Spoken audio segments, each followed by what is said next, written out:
with me. Sorry about that. Jeff is not with me today. He's on his way to um, be a friend that is in the hospital, and we're praying for a miracle. He had an accident, and he they're expected that he's not going to make it, and so he's on his way down there to see him just to say goodbye. And we just never know, life can change really, really quick. And so be sure you hug your loved ones today. And I know there was this big storm here in California last night, and they called it the bomb storm or something. And we all survived, I think. Hopefully you did, and hopefully there's not too much damage where you're at. But we're really glad that you're on here. So I'm going to start the devotion. And sorry, my dog is behind me right now, and I'm sorry if he's making noise, but I kind of have him locked in here because he's barking so much. So anyways, this devotion today, which I thought was perfect because it's January 5th, and it's called The Beginning of Joy.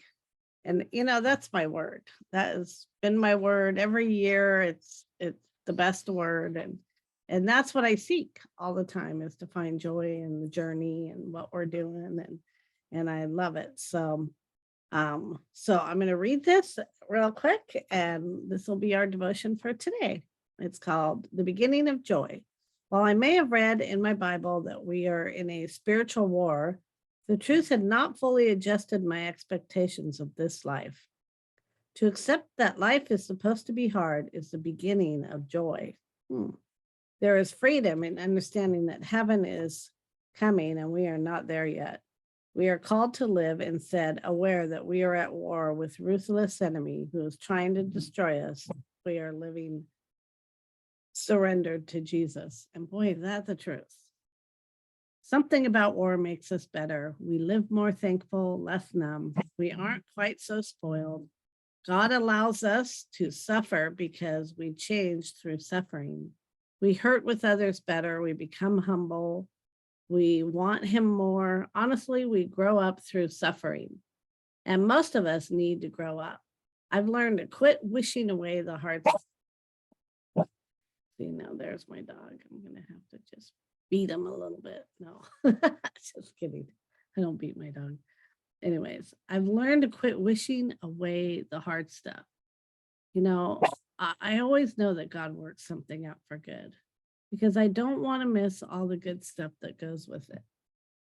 And that is the truth. Some of the hardest struggles I've ever been through, God has brought us out on the other side, and just we're blown away on what's happened. And that's the beauty of being in God's world and going through your struggles. Doesn't mean that he's going to take them away, but it means that he's going to be there with us. And so that's the best part. And so Ephesians 6:12-13 says, we do not wrestle against flesh and blood, but against principalities, against powers, against the rulers of the darkness of this age, against spiritual hosts of wickedness in the heavenly places.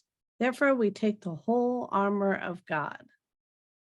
And then John 16:33, in the world you will have tribulation, but be of good cheer. I have overcome the world. And then 1 Peter 1:6-7, in this greatly rejoice, though now for a little while, if need be, you have to be grieved by various trials.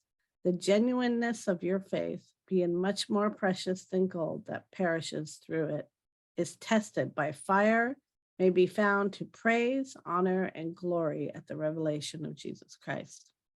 And, today my husband's on his way to see his friend, and today is his last day, and he's going to be with God, and he doesn't have to suffer in this world anymore. And he's suffered quite a bit, a lot of struggles in his life. And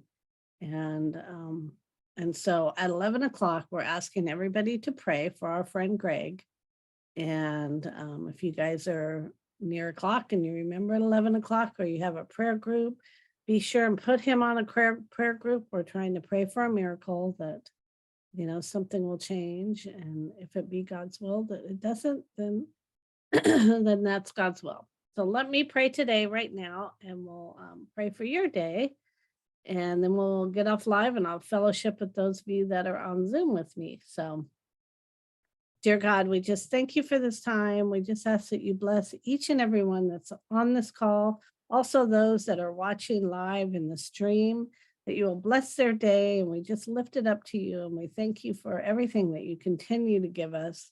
And we just ask that you watch over us and protect us today, especially through all the storm damage and all the things that people in California are going through. And then those that have their struggles, whatever it may be, that we just lift it up to you, Lord. And we just thank you for another day. And we ask all these things in Jesus' holy name. Amen. All right. For those of you that are on stream, if you ever want to get on the Zoom with us and have some fun after our calls, after our streaming, feel free to let me know. I'll send you the registration and you can get the Zoom link. Otherwise, we'll see you tomorrow at the same time. And remember, at 11 o'clock, pray for our friend Greg. Have a good day.